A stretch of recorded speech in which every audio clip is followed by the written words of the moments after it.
We'll have this available on the First Parish and Lincoln website, so that if people who weren't able to come want to take a look at what the conversation was like, they can view that. It will be with our resources page.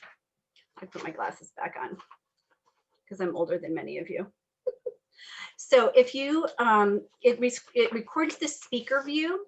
So if you say something out loud, it will switch to your face and you'll be seen on the recording. If you prefer that not happen, you can type anything into the chat and I will be monitoring the chat as we go along.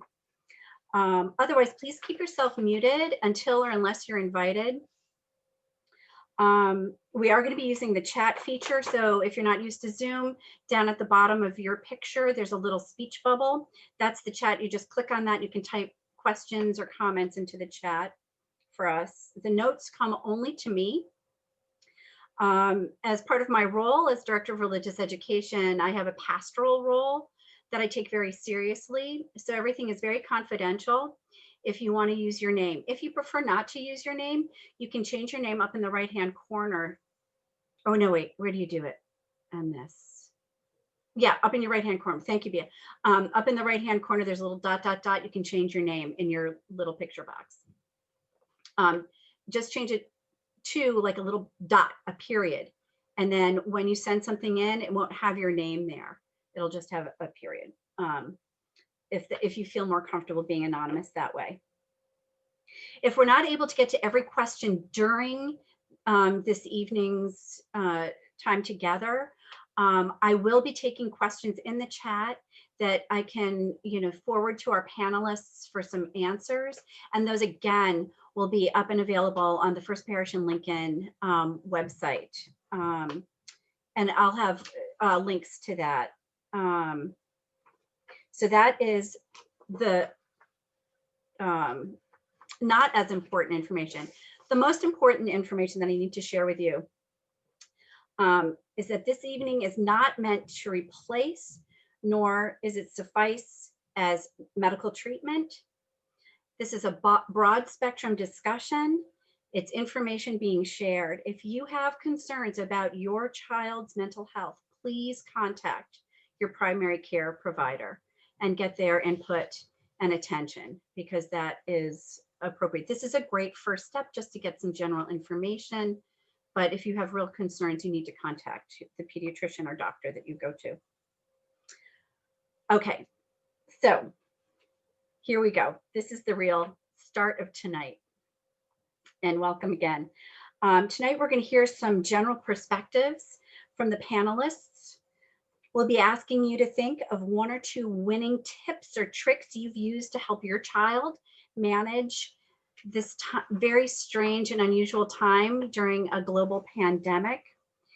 This is COVID-19 and your child's mental health, and we'll be taking your questions about that. To start things off, I would like to invite people to either say or to type into the chat one word that you think might sum up your experience to date or the state of things for you or your child right now. Either one, just one word. I'll start with changing. Changes. And you may unmute at will. Just, I'm not going to call on people. I'll say busy. Busy. Changing and busy. Uncertain, tough, weird, flow, lucky, optimistic, experiential, disappointment, exhausting, complex, hopeful, anxious, different, anxious, again, frenetic.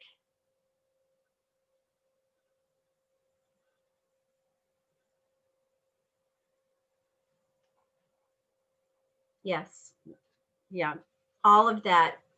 We are where we are, right? Thank you. Oh, flexibility needed, yeah. Let me just, great, okay. If you have anything else you want to add, just, type it in, and maybe I'll make a word wall for the website as well. So we'd like to move on to our panel. I'm really delighted to introduce our panelists. Dr. Andy Clark is a dad in town, and he is, which is more important than being chief of outpatient psychiatry at Boston Medical, at least in my book.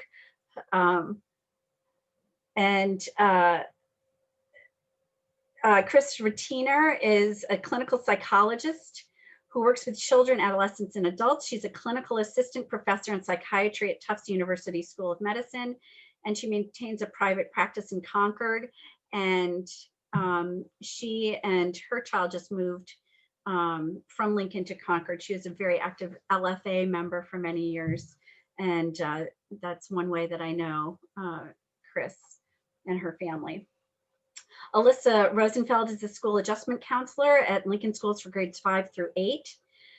Shelley Moeller is the K4 Smith School social worker here in Lincoln. Brian Garside has been working as a school counselor in the Lincoln Public Schools for the past 14 years. And he spent 10 years at the Smith School in Lincoln, and the past 4 years at the Hanscom Middle School.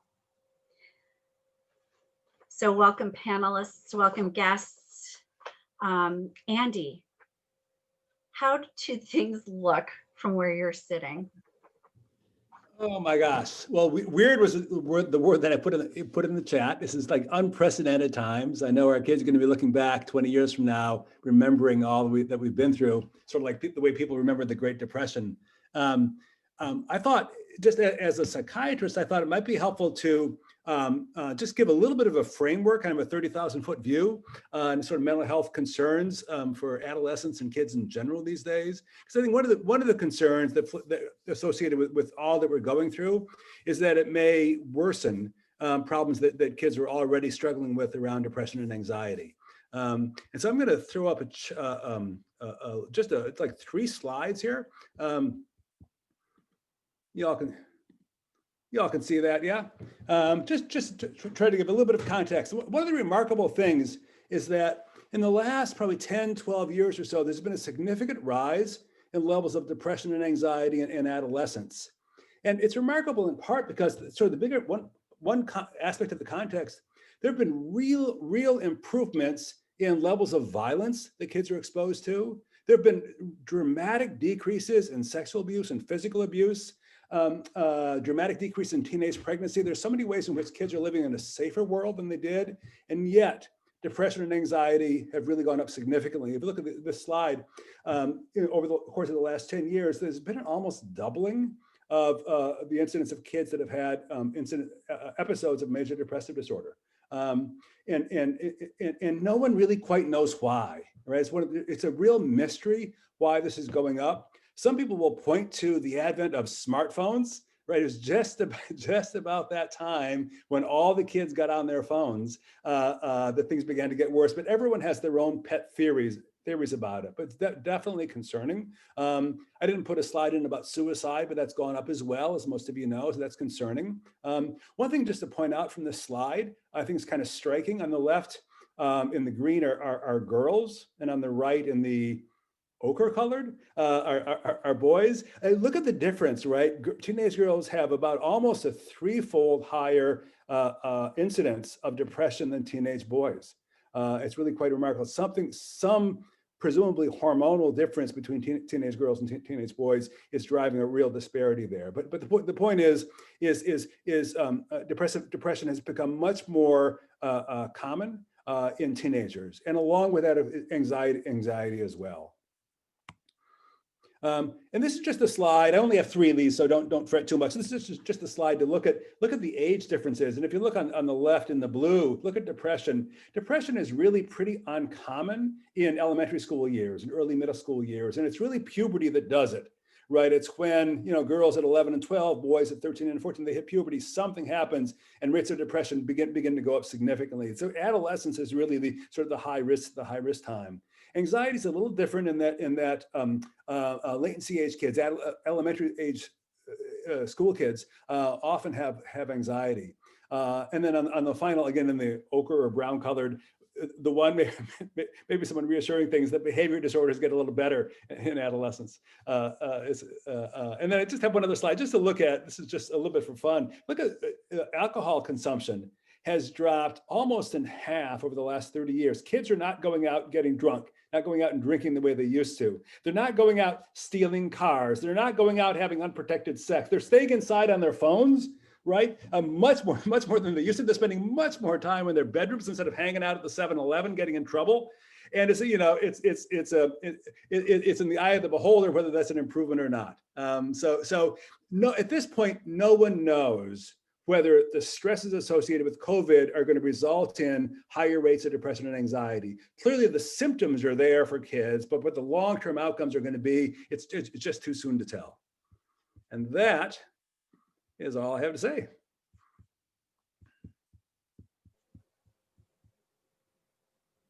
So two things, Andy, that I heard you say that caught my attention, or, you know, it's too soon to tell. And I think, you know, that is, there's a mantra right now in a lot of things with COVID-19, the longitudinal effects and whatnot. It's the long-term effects are, you know, it's too soon to tell. But, you know, what we need to talk about is what we're observing now and what we're seeing now and responding to that. And the other thing is, it's really hard to parent a teenager when you were the, you know, hang out at the 7-Eleven kind of teenager way back in the day. Well, you know, if somebody was, you know, I don't know, maybe somebody, and they're not doing that. It's, you know, it's unexpected and it's hard to know. It's like, well, you know, don't you want to go out and get into a little bit of trouble? So, yeah. So, Chris, how are you doing this evening? What's your viewpoint? It's lovely to see so many friends and acquaintances. And I agree with every single vocabulary word that you mentioned. There isn't a one I would say wasn't a characteristic of this year. So I'm going to do similar to Andy and just sort of present, you know, the bird's eye view. This is, I wrote my stuff out. Andy's way better extemporaneously than me. So let me just share some thoughts with you. The first is, it is indeed a stressful time. And that's kind of, I would underscore that. But it's also a time for growth. Children are often much more resilient than we think they're gonna be. And that's really important to remember, especially when our kids are melting down because they haven't seen their friends or gone out to kick a ball or been able to give people they want to give hugs to. And what that resilience depends on more than anything else is the safety and security that their parents provide, or that loved ones who care for them provide. And that makes a huge difference in how much trouble we're going to see and how well they cope and how well they recover from what's happened. Basically, children need a number of things to really thrive. They need the love and emotional investment of at least one adult. They need to know that the adults around them are looking out for their safety. They need to know that the adults they love are taking care of themselves as well. They need connections with their social world. And of course, that varies tremendously by age. They need good food and exercise. And they need to feel good about themselves. So as a parent, there are a variety of things you can do to help your kids get through this crisis with as little damage, as few problems as possible. So first, I would say, ask them what they understand. You never know what a kid really thinks about something until you sort of ask them to tell you what it is, what they understand, how they would express it in their words. And then make sure that you give them permission to ask anything they want to. Too often, I think that when we're nervous, we tend to not elicit their questions because we're just nervous and we're afraid of what's going to come up. Also, you just want to be as honest and open as you can about what's happening.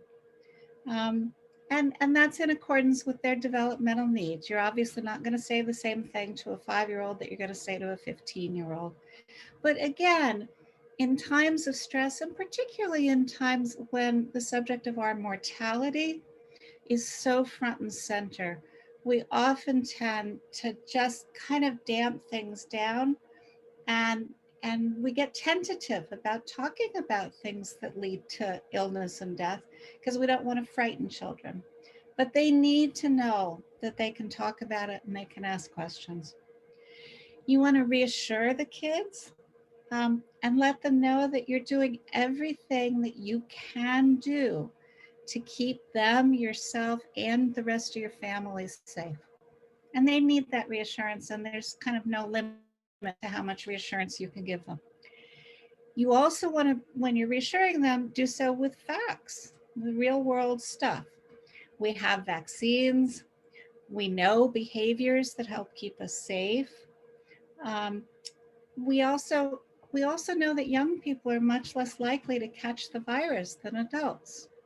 So there are many layers of safety that you can frame for your kids, because many kids are afraid of getting COVID, even if they're unlikely to. Don't hesitate to let your kids know that you're stressed. This doesn't mean you have to fall into a puddle in front of them, but quite often we try to be sort of supermen and superwomen and sort of be this tough front for our kids. Well, they know we're stressed.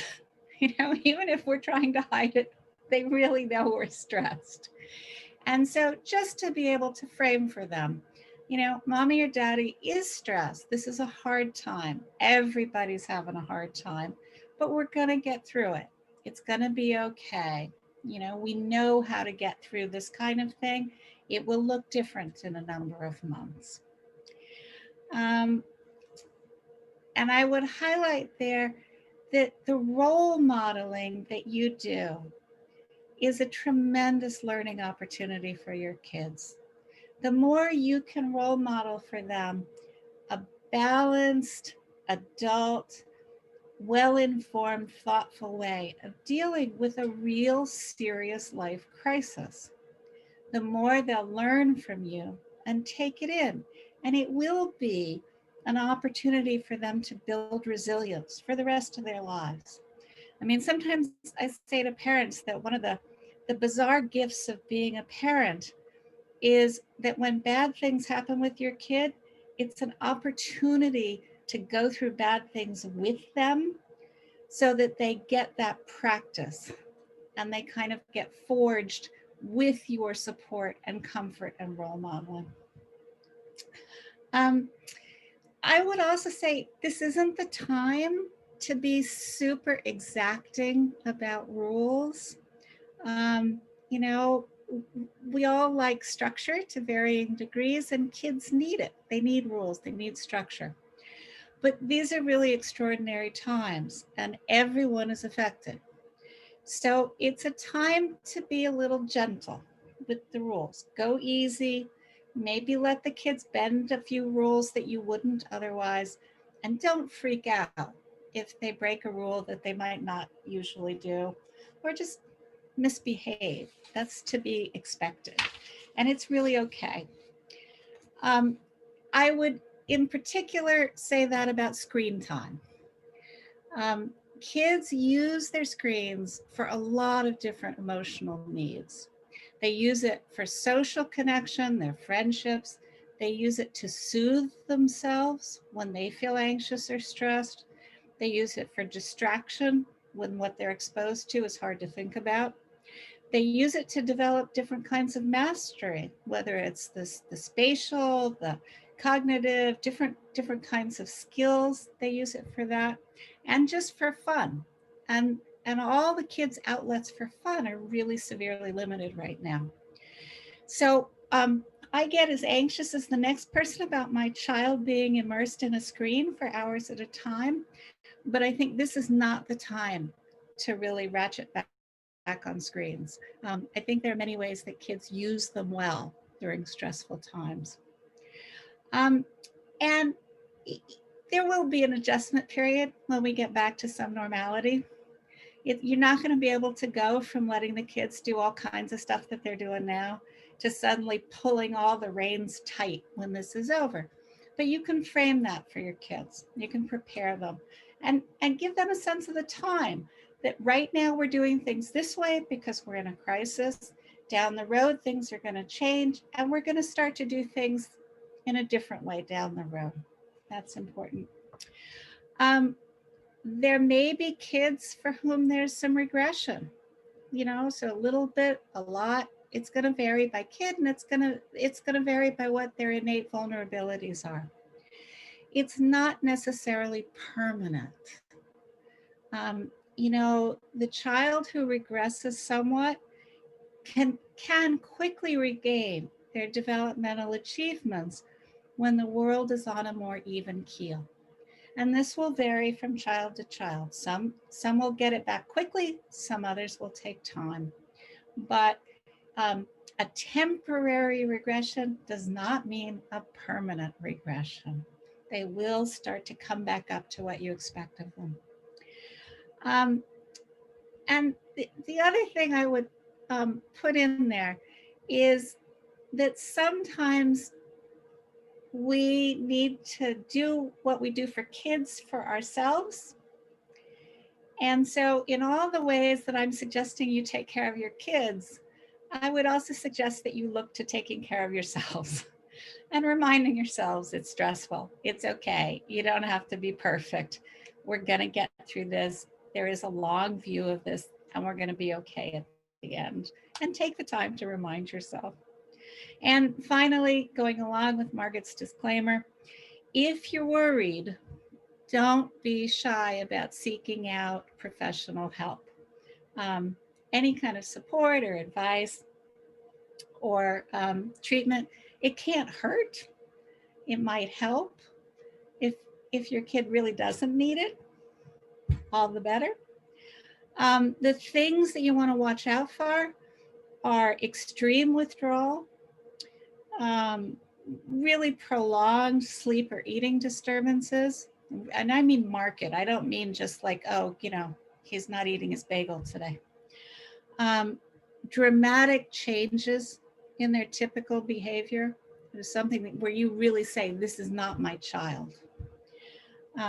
And really pronounced moodiness. There's a lot of that. So that's the overview. There's lots and lots and lots of points that I may have missed. And I trust that Andy will jump in if I've missed anything egregious. And that's kind of it. And hang tight, everybody, because we are going to get through this. So. Thank you. That's awesome. It's a lot of wonderful information, and I'm so glad that we are recording this so that we can come back to it. But the thing that stands out for me is the self-care piece, and you listed it right at the beginning. What do children need? They need parents to take care of themselves so that we're at our best. And that is, I have to say, there's one thing that's a challenge for me. That's like the number one. So you saw me wincing, I'm sure, going, ooh. Yeah. And the other one that's going to be hard is, backing off a little bit on the screen time thing. That's a huge thing for me in our household, but we'll do our best. So thank you so much, Andy and Chris. That is, from the wide world of, child, adolescent, and family psychiatry. That's a great view. And I think, things that you mentioned are not terribly shocking or surprising, but it's good to hear. And it's good to hear with everyone gathered here tonight. So I'm not sure who is going to go first, Alyssa or Shelley or Brian, but how are things going in the schools? How are you guys doing? What are you seeing? I'll go first. I look at this, pandemic that we've been living through for, a good 10 months now, easily. in two different ways. One of the things, obviously there was the March period of time when the school shut down fairly quickly. I felt like at that point, there was a lot of crisis work that was being done. There was, kids really spiked quickly with anxiety. There was a lot of unknowns and just general stress. As school counselors, we're obviously have the kids first, but we were also dealing with our own. We were dealing with staff and parent stress and a lot of questions. So it was really a really broad spectrum of supports that we really tried to get out there, and a lot of people we were trying to help. I feel like those kids who were already maybe a little more susceptible really spiked pretty quickly and pretty severely at that time. And then I look at a little bit more of this school year, and I would say because the long-term effects is sort of what we were talking about before and what was mentioned, where now we're 9-10 months into managing stress, and even kids who are generally pretty well put together and have some pretty good coping skills are really being worn down. And I'm finding that there's a lot of that coming up as well. This current school year is really kind of managing those kids that not normally were on my radar personally, but just really have reached certain limits of what they're able to cope with and manage. And so it's really providing a lot of supports there as well. The self-care piece is huge, and that's something that we definitely do talk a significant amount about. And add to all of this the pressures of school, starting back up at school this year. Whereas last third of the year, where from March on, I mean, we tried to do our best for school, but it didn't. A lot of kids had the feeling like it didn't count.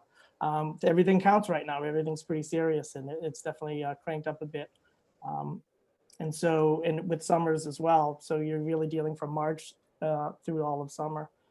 And kids really trying to manage that and get back into the swing of things has added a continued another level of stress as well. So there's a lot that's going on. There's a lot that we are managing, and really one of the things I've noticed is kids and families are reaching out more, which I really appreciate. They're looking for more resources in school and outside of school, which I think is great. I think that's something that the stigma that is often associated with having to go see a counselor, whether in school or out of school, has definitely been blurred a lot more now, and people are definitely more willing and understanding to seek out extra help outside and other supports. So yeah, that's a lot of what I've been seeing lately. Next.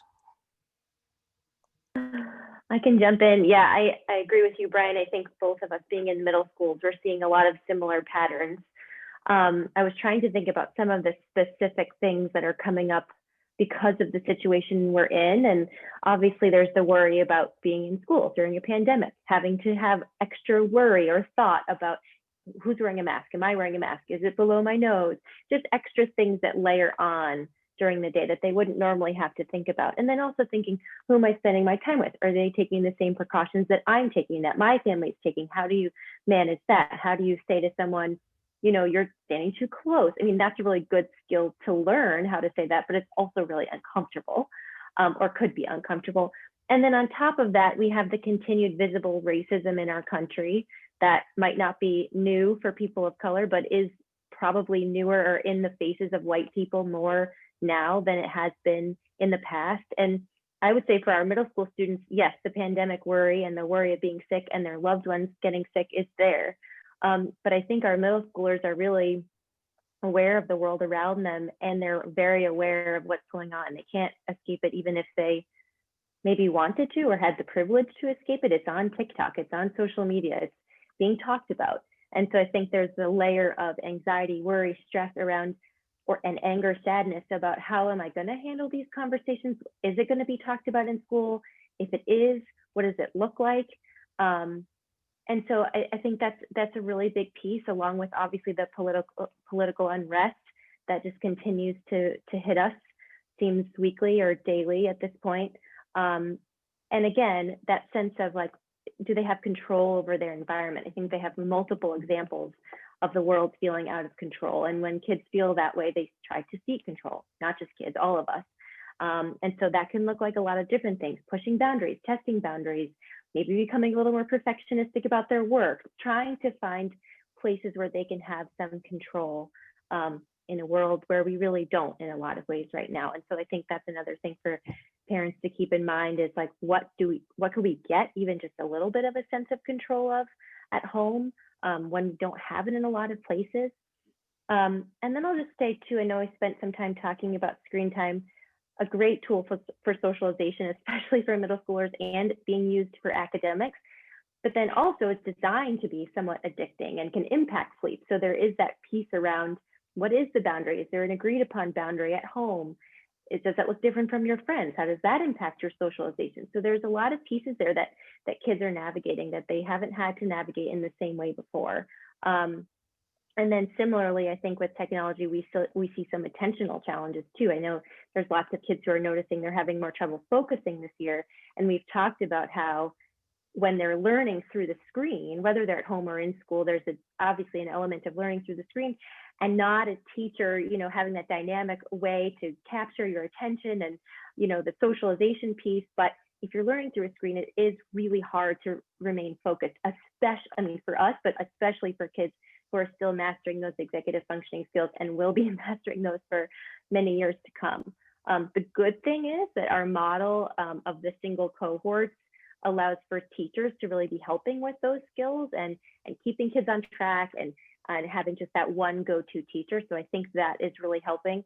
And among all the other things I talked about, they are able to form communities in their cohorts, sometimes arguing like siblings, especially at this time. That's what Brian was talking about, I think, where they're getting worn down, but also having a safe space to land in all of this. And I feel it's sad that we've had a lot of practice having difficult more for some than others, conversations. But I think we have the sort of foundation to do it in the cohort model. So I think that's a really good thing right now. I'll turn it over to you, Shelley. Thank you. So it's hard to go last because I feel like I just want to reiterate everything that everyone has said. I agree with everything. It's been such a roller coaster. It's been great to be back. The joy on the kids' faces to see them in school, even the kids that are remote, they're just so happy for the structure and the routine and to see their, friendly faces. I think even the remote learning has just been, it's so different from the spring. So that's been great to see. I do feel like now we've sort of gotten through, we've made it to the holidays and to the winter break. And now there is a little bit of a feeling of the nice cohesiveness in the small cohorts is starting to get a little old. I think Alyssa was just saying that it's sort of like your family at Thanksgiving, like that, okay, now we've had enough. And so I am seeing an increase in sort of, kids are they've been unbelievably resilient and they're getting along well, but there is this little like, okay, this small cohort of 10 kids is getting a little old. And I think that's the hardest thing that I see at the elementary level. Recess has been really hard. It's better than nothing. They like to be outside and getting fresh air and they're playing a little bit, but they're with their 10 kids. And I think they really miss being with the entire grade and being able to see peers across classes. So that's been a little challenging. They're making the best of it and doing really well with that. But so that's been a little tricky. The teachers have been amazing. And we've been trying to come up with games that kids can play outside that, with no contact and that kind of thing. But their creativity, it's kind of fun to see the kids out there. They have pool noodles and they're like trying to play tag and that kind of thing. It's kind of nice to see what they can do with just some basic toy, few things.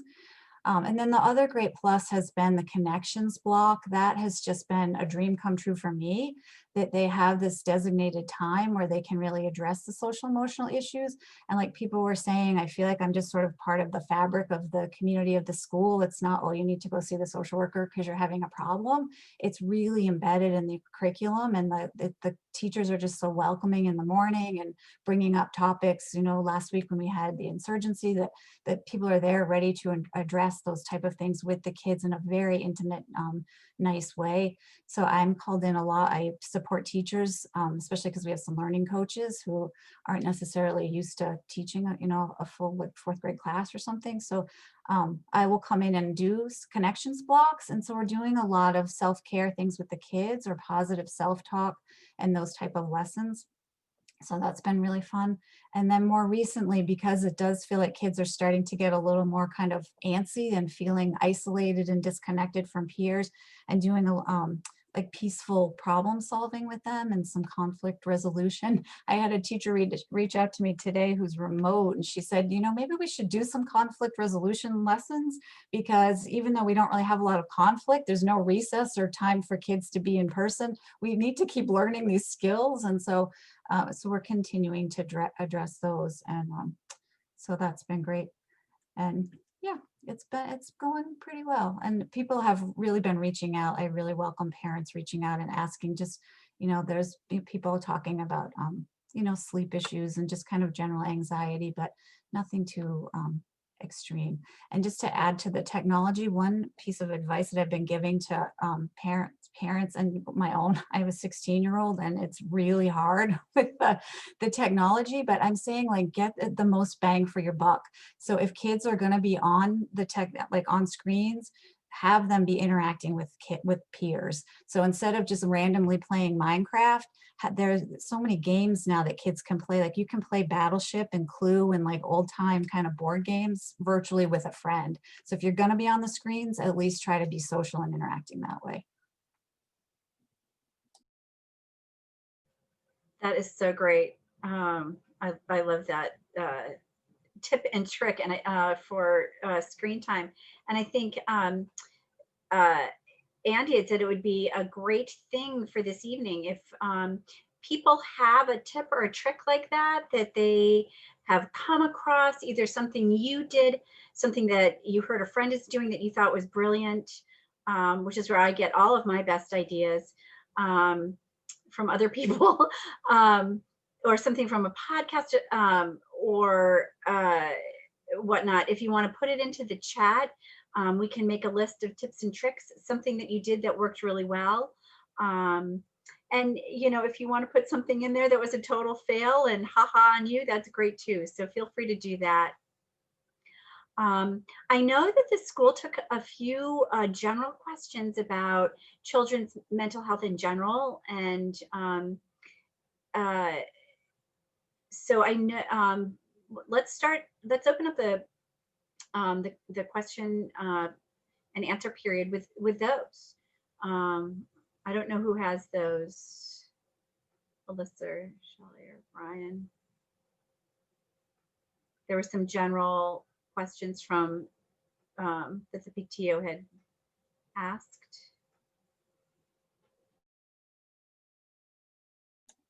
I think Yeah, we I could addressed them sort of in what we were, I think we just covered it. Okay, covered. Super. All right, great. So now is a great time to ask your questions. If you would like to unmute, we'll see how it goes without my calling on people. If it gets a little crazy, then I'll hit the timeout, and we'll bring it back, and I can look for people to call on. Or if you have a question that you'd like to put into the chat, again, the chat only comes to me, I believe, or you can make it only come to me. So if anybody has any questions at all, now is a great time for that. I can read them from the chat as they come in. So I have a question, and it actually maybe not the topic, sorry, about the topic, but I do want to address this for the teachers. And the reason why is that they're grappling with a lot. And I have, just witnessed that. I have one at home and one in school, and I'm fortunate and privileged, and thank you for having those options. But what I would like to know is, happening. And if it's linked to some of what the kids are hearing and learning and understanding. Thank you.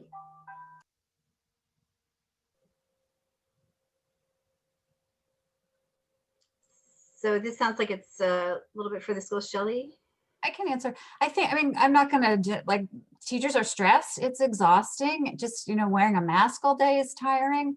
But we are so happy to see the kids and to see the joy in their face that I really think the teachers are really able to contain their stress, and it just makes us love what we do. And so I really think that the kids see that and benefit from that. Is that what you meant, Moha? So yeah, and there are certain things I think where like they are stressed because I'll just say it, the Capitol attacks, all this stuff, right? It's very stressful for every one of us, but it was extremely stressful, I think, for the middle school teachers, perhaps because of the age, right? We're all different in our, and I think what the kids felt was that they were listening to a lot of those concerns, which I don't want to I don't want to melt down in front of my kid. And I know I'm absolutely guilty of doing so, but I just feel that, in the school, it gives them a responsibility that's difficult. And so I'm actually asking, like, how are you telling the kids to address that and to be able to speak up, I guess? I'll take that for a little bit because I think, specifically related to the insurrection at the Capitol, but just in general, that this teachers' jobs, we did try to prepare them on the fly. Obviously, it was pretty quick, but there definitely were. I know the principals. I know Sharon's here. Eric over at the middle school had connections with team leaders. There was a great short but really important curriculum developed for the next day. But a bulk of that was really just giving the kids the opportunity to voice what they were thinking and feeling. And that is number one. The teachers were there to really facilitate that, not to go into great details, not to, provide their own personal opinions, right? We definitely need to make sure that the focus is on the kids, and that's what we were able to do. I know that, and the teachers did an amazing job, and I really can't say enough about that. I know that, at the Hanscom Middle School, I was on call to kind of pick up some pieces just in case kids were falling apart, and very, very few kids needed that little extra time later on. I feel like overall the kids felt like they were heard. They were able to really talk about it. And this goes to what Shelley said, having, it happened during the social studies blocks during the day, but having that connections block where we often encourage kids to talk about what's going on and how they're feeling through the entire school year really helped facilitate this bigger conversation when these big events happen. And I think the teachers have felt, and I'm obviously being generalized, not everybody feels exactly the same way, but because we have been able to have these connections and continue that throughout, for this whole school year, that social studies block for a number of people felt like just an extension of something they've already done for a long time now. And it was really helpful. I can just add to one other support. Sorry, I'll just say this quickly. One other support that we added to during the day, and we've done this we did this after George Floyd's murder as well, was offering a login code for kids to pop onto if they needed to during the day for whatever reason. And someone was just sitting there, in case kids needed to pop in, sort of like you would pop into an office, but we can't really do that in the same way this year. And kids could go sit in the hallway, or if they were remote, they could go there. Again, this last time kids didn't pop in, and I interpreted that as that they were getting what they needed from their connections conversations and from their cohorts. But we do offer that because it's another place for kids to seek support from a different adult. That's good. I was Thank just you. going to say, since we're on the topic of teachers, it's sort of shifting it a little bit. I just wanted to give a shout out to the teachers and really all the school staff.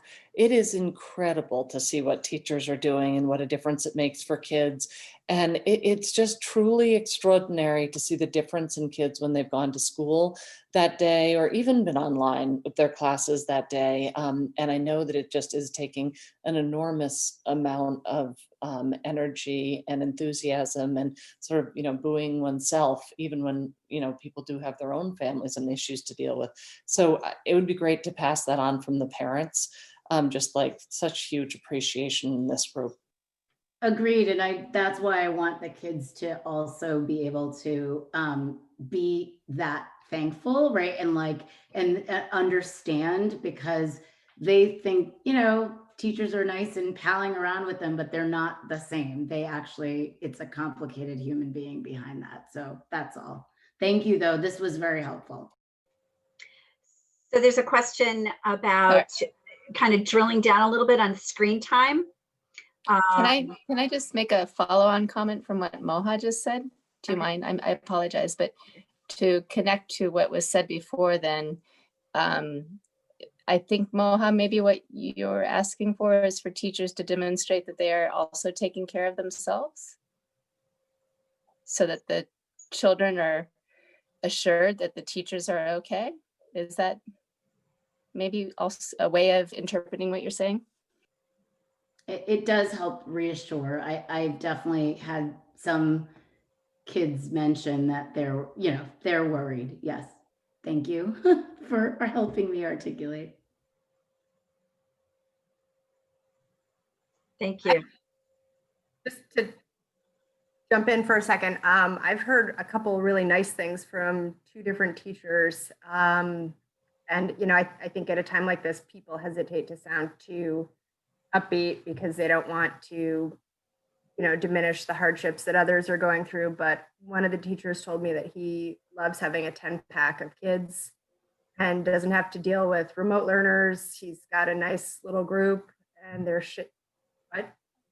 11, sorry, Mr. Colombo.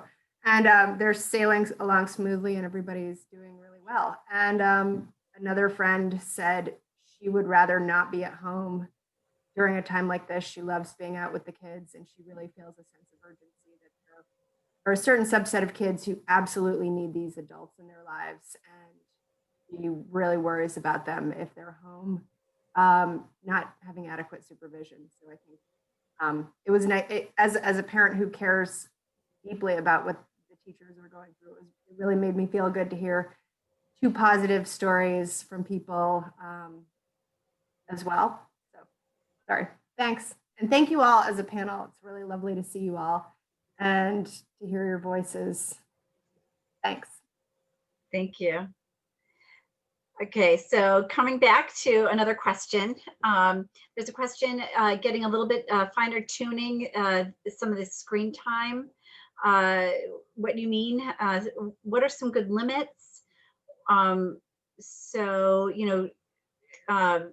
pushing too hard on the screen time, but what are some good limits right now? What are some things that you're saying? I know that my kid's pediatrician says not in the bedroom.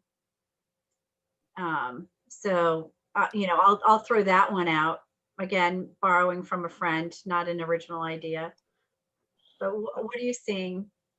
I mean, I hear a lot about that. I think during the March period, I know a lot of kids really didn't have the stress of school, and they really overdid it a lot with screen time. And then when it came back to kind of in the summertime as well, and then when it came back to getting back to school, one of the things I would say is definitely protecting the time before bed and keeping a regular bedtime. So some of that screen time, still having some limits on it is really important. But one of the things that I know that we've dealt with in the middle school is this intense feeling of isolation. Even if you're in a cohort of 10 or 11 kids, your friends may be in another class, you really don't feel as connected. It's really important that there is some type of connection, and whether it's, on being on Discord while you're playing different games, or being on the same game and having a chat function available or the microphone open, is a way that kids can connect, and that definitely needs to be thought about when you're talking about your limits. Because there are, especially even the kids who are remote only, they feel, I felt like a larger sense of disconnect And some kids aren't going out in neighborhoods. Some kids aren't able to go out and play, and families don't feel comfortable with that. So the way they get that is through the communication in video games. Yeah, I would agree. And I think another tip is that like having a charging station that's outside of the bedrooms, that everybody charges their devices at a certain time at night. I think it's both helpful with the sleep, like you were talking about, Brian, and the modeling, which goes into the modeling self-care too, that, you know, I'm not on my phone at the dinner table, or I try not to be, you know, that type of thing too. So the modeling, and then having that charging station. I think the iPads, correct me if I'm wrong, but I think the iPads that the kids have from school, the internet turns off at 10. So you might even use that. I think that's maybe a little bit too late, but you might use that as like, this is the end that everything has to be charged. Obviously that's different developmentally, but it's a place to start. And maybe I'll add, I think one of the problems with the kids spending a lot of time on screens is that it precludes them doing other things. And so it's really helpful, I think, instead of simply saying, no, you can't do screens, go walk around, if you can offer them some other experiences. I see with our kids sometimes when we say no to screens, you know, they fuss a little bit sometimes, but then you can see their sort of imagination and creativity kind of kick in, and they go, oh, let's do this. And they start drawing or coming up with a story or whatever it is. So if you can offer kids other things to be doing, whether it's physical activity, some way to connect with peers, some way to go out and do something creative, at least it sort of takes the sting out.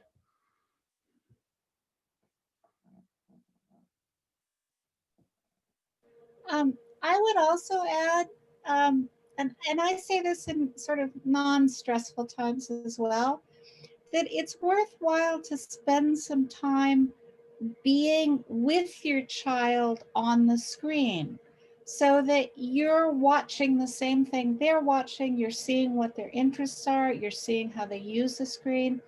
And it doesn't become this huge push-pull between this is my thing and my parents don't want me to do this, but it just becomes a tool that everybody uses in different ways. And the more you spend time with your kids doing it, I think the less of a struggle it can be sometimes. The Griffith family got really into Among Us a few months ago. It got a little dicey here. There's a lot of, yeah, it's pretty good. All right. I would like to make a comment, Margaret, if I may. Yeah, of course. Hi, everyone. This is Jonathan Hoke, and I'm the father of a kindergartner. And we've had a wonderful experience with Mr. Siskavich. And I just want to touch upon the media, screen media. I've been sort of involved in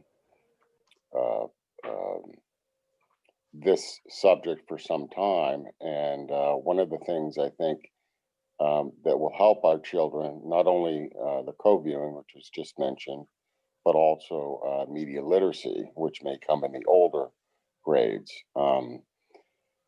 I believe that the children are slowly but surely being turned into little consumers. And the way that that's being done, obviously, is through the use of technology and screens. And so it's not only the time that the children interact with the screen, if you can call it that. And it's not only that it's replacing place-based time and experiential learning, but it's also a matter of the children learning how to buy things. And there's sexualization in the media, there's violence, there's all kinds of things that we need to discuss with our children to make them more literate on what they're actually viewing. And oftentimes we don't know what they're viewing. You could have a younger child viewing things that are marked for older children. You can have inappropriate content that's being shared over the internet or chat rooms or whatever it is. So we need to make our children more literate when it comes to media consumption. And so I just wanted to throw that out for people. That's a good point. Yeah. And, you know, having those conversations, and it's great to be able to, you know, play Among Us with your child, and then have a conversation about, you know, what they just saw or heard or what have you. It's really good. So we have a question.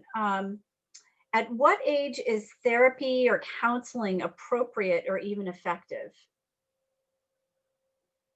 You know, and it sounds as if, you know, this is like, you know, for younger children, you know, um, I imagine young children don't sit on a couch. No, I mean, that's a great question because you know, I've worked with a broad range of kids before becoming a school counselor. In the primary school, I was a preschool teacher for over 10 years. Never too young, because I feel it's just the way you change it and what you do with it, really. Obviously, with much younger kids, a lot of it is through play. You know, the basis of any good counseling anyways is really relationship building, and that's the most important thing. So whether that child is 3 years old or 13 years old, that's the first, you know, the first main order of business. And then once that's established, there can be a real flow of thoughts and ideas. But I do feel like even at a young age, whether you go the route of expressive therapies, art therapies, music therapies, can be really important for younger kids. Other ways that they can get out their thoughts and feelings are really vital. But then obviously as you get older, and as I've worked now with an older population, which is a focus, although not all the time, sometimes that's not going to be helpful either. It's really important to just, again, to make sure that they feel heard and really just connect with somebody and have that level of trust to be able to share some of the thoughts that they may be having. I would just echo what Brian was saying, and agree with everything the way he phrased it. The other thing I would add is that the younger a child, the more it's going to be a family dynamic that's coming into the treatment. So that, you know, I've seen infants with mothers, but I would never see an infant without the mother, except for, you know, a very short specific reason. And then as the kids get older, it's more and more just on the kids and less with the parents. But it's important to remember that any treatment is going to be focused on where the child is developmentally. And that's why it can work at all ages, because it's not the same thing. So I don't think that we had set a time limit necessarily. I had, you know, around 8:30 as, you know, kind of in the back of my head, but things are going well. So, you know, we do have time. We can extend it, you know, by another, you know, maybe 5 to 10 minutes. Are there other questions? I'm going to be silent for a moment to allow people to speak up or type things in.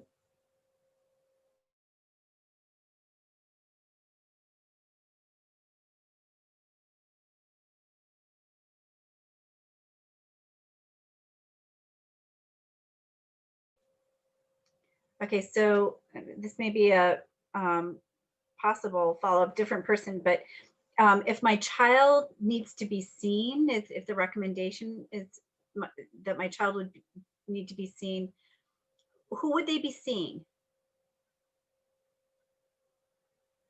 Who do they see? A psychologist, a psychiatrist, a social worker? You know, who usually sees children like that? Anyone with an opening. It's really hard to get referrals right now, and you want to find someone that can take your insurance. And Andy and Chris can speak to this too, but you know, discipline probably isn't so much about, you know, it's probably location and experience and whether they're taking referrals. Unfortunately, it's really hard to get referrals right now. Yeah, I think there's a wide range of different kinds of providers out there that really you want to ask questions when you're looking into who you're looking for your child or children. You want to know if they specialize in certain areas, what kind of approach they have. I won't get into it, but obviously there's a lot of different approaches as well. And again, it's relationship based. So do you feel comfortable with this person? Do you feel like they're really presenting themselves as somebody who's able to engage with you first and foremost as an adult, and then with your child as well? And I'll just echo what Brian said. I often say to people, go shop around a little bit. It's a little bit like a blind date. If it doesn't feel right, if the connection isn't there, then it's probably not the right way to go. You want someone, like Brian said, you want someone you feel like that can really understand you, that you can really work with, and that you trust to work with your kid. And that's a good message for kids to get too, because I think when kids are trying out therapy, or they might be hesitant for the first time to try it out, you know, I've had a lot of kids come back from their first or second session and say like, therapy is not for me. You know, that wasn't a good fit. And I'd encourage them that actually every therapist is really different. And just like you said, it's important to shop around and not to get discouraged after your first experience, that it can feel very different depending on who you're in relationship with. Yeah, I just had an example today where I was meeting with a student that I've met with for, you know, a little bit of last year and for a big chunk of this year, very clearly experiencing, you know, serious depression issues. They're a teenager, and their mom was able to connect them with a therapist, and they've met. Today was, I think, the third time, and the student expressed to me that they weren't really feeling it. One of the things is the student is a person of color. The person is also part of the LGBT community, and the provider that they got, they didn't feel. First, it was a female, which was important, but also a person who was white and didn't know and didn't really feel a connection about some of the issues that they were kind of managing with. And I encouraged this person to really talk to their family and to really ask specifically about what I want. You know, I want a person of color. If we can find that, that would be great. What Shelley said is very true. I think, you know, sometimes you get what you get for the time being, but don't be afraid to ask a little bit more of what you want. If you want somebody who may understand a little bit more about trans issues or, you know, gender or sexuality issues, those are questions you need to ask and to be able to really kind of put out there. Obviously that's challenging, but you know, you don't get what you don't ask for. And that's part of what you really try to help kids to do. You need to push them a little bit and challenge them to be able to do that. I can add to that too, that the William James Interface Referral Service, that if you're a resident of Lincoln or you attend schools in Lincoln or at the Air Force Base, you have access to this. It'll be in the resources that Margaret shares. But that's one of the great features of the service, is that you can tell them all of those kinds of things like Brian was just referring to, and they can do the legwork in trying to find who might be a match. Because it is a hard process to find. You might get a list from your pediatrician and no one might be taking referrals, or they might not be a good fit. But so going to this referral service can really help with that. And they'll ask a lot of good questions about the kinds of things that you might be looking for. And I will add one more thing. One benefit of something that I see as a benefit of remote counseling, because all counseling right now, from what I'm aware of, is remote, is you're not actually limited to the area that you live in right now. And so there is a wider or broader spectrum. One of the challenges that the military families have is they have some very limited healthcare. They have something called TRICARE, they have US Health, but they can be very limited in terms of providers. And being able to know that you could actually meet with a therapist, even though they're, you know, in 2 states over, it can be really helpful for a lot of families, and not as limiting as it might be to our geographical area. That is a challenge, yeah. So I'm going to just take a quick second here to share my screen. I'm going to, this is the resources list that is on the First Parish in Lincoln website. And Alyssa, is it up on yours too? Or are you going to, yep, it's up on the schools as well. So if we were doing this in normal times, we here at home, we call it formal, as in phone normal. And we spelled it FAUX normal. We would hand this out to you for you to take home. But here it is being shared on a screen and downloadable from the First Parish in Lincoln website and from the school website. And I'll show you where to find those in just a minute. So it's, you know, just a couple of parting reminders from the panelists. A couple of websites with some tips and tricks, a couple of books for kids, a couple of books for adults, some online articles, some online podcasts or videos. And there's the disclaimer again, please reach out to your primary care physician or one of the school social workers or psychologists can also take your call and help walk you through, you know, getting next step help. So, and the websites that I've mentioned are there. And here is the William James interface from William James College. The link is for, Lincoln Families is accessible via the school counseling website. And here's just something funny, because we all need laughter in my household is the best medicine. For the love of God, go outside. That's really helpful for anxiety. So I'm going to stop sharing that, and I'm going to share, let's see if I can find it. Yep, there it is. Here's the Lincoln's resources for caregivers. Great, amazing list here. And phone numbers are online for on the school website, and reach out. It's a great team.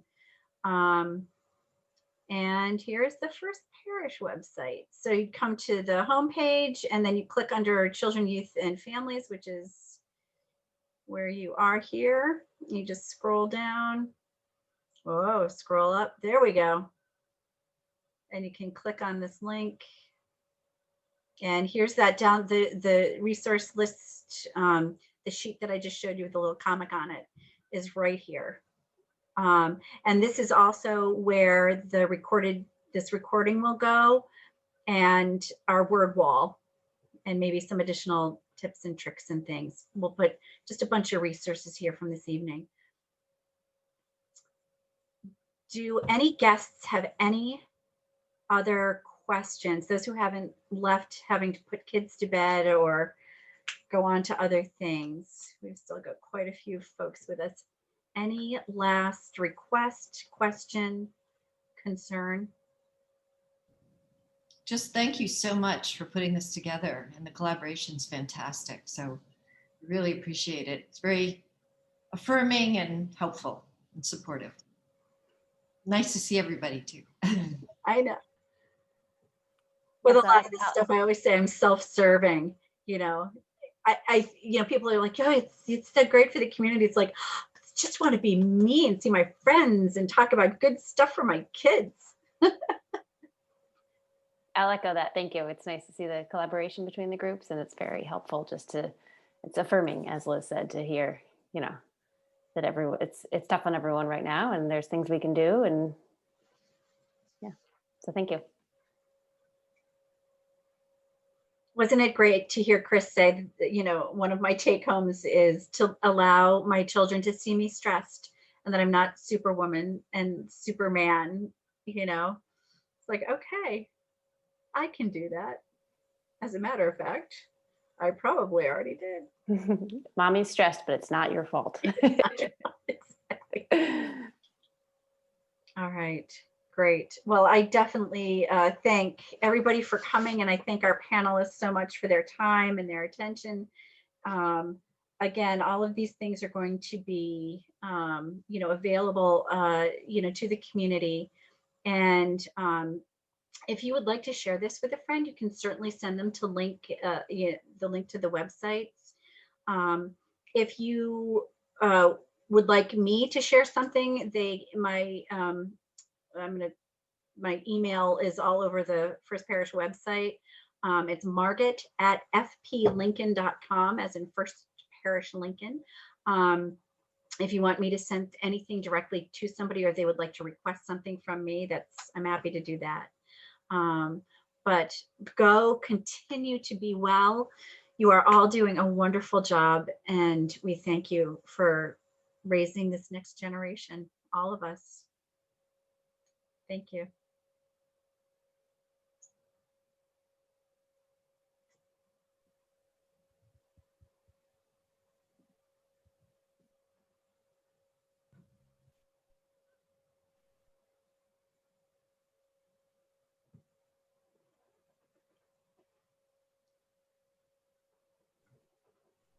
Thank you for moderating and hosting, Margaret. That was great. That was fun. Really Yeah, great. it was good. It was good. Gosh, what a dream team. I said it on paper, but then I had no idea. Oh my gosh, it's so great. Yeah, that was awesome. Well, thank you. Thank you so much. Yeah, this is great. Good to work with you. All right, we'll see you later. Good night. Bye.